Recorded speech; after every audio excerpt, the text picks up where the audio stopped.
চাওক as a secretary of business lawyers association মই যিখিনি জানিব পাৰিছোঁ কেছ দুটা মোৰ নহয়, কিন্তু জানিব পাৰিছোঁ যে আজি মহামান্য এডিশ্যনেল ডিষ্ট্ৰিক্ট এণ্ড ছেছন জাজ আদালতে দুটা কেছত ক্ৰমে 5জন আসামীক মানে দোষী সাব্যস্ত কৰিছে। তাৰ মাজত session case number 184/2018, Bijni PS case number 364/2014 under section 120B 302 392 IPC।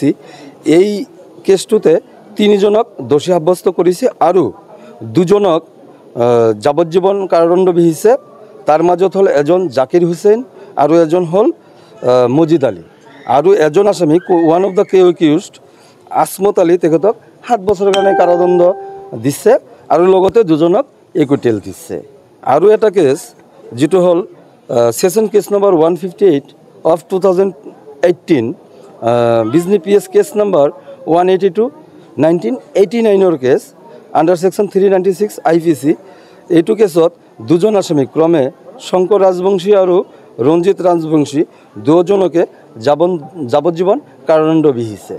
এতিয়া যদি আসামীসকলে এগ্ৰিভ হৈ থাকে মহামান্য আদালতৰ জাজমেণ্টত, সিহঁতৰ ওচৰত মানে পথ খোলা আছে, সিহঁতে এপিল কৰিব পাৰে। এইখিনি মোৰ ক'বলগীয়া। ইয়াৰ উপৰি মই একো নাজানো।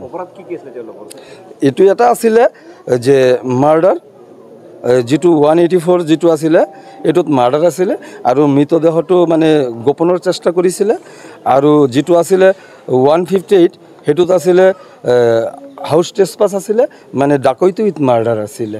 এই দুটা কেছত যিটোত শংকৰ ৰাজবংশী আৰু ৰঞ্জিত ৰাজবংশী এইটো কেছত মাৰ্ডাৰ উইথ ডাকৈতি আছিলে, আৰু যিটো কেছত জাকিৰ হুছেইন আসমত আৰু মজিদ আছিলে সেইটো কেছত আছিলে মাৰ্ডাৰ আছিলে আৰু 392 IPC ছেকশ্যনটো আছিলে। বাছ এইখিনিয়ে মোৰ ক'বলগীয়া।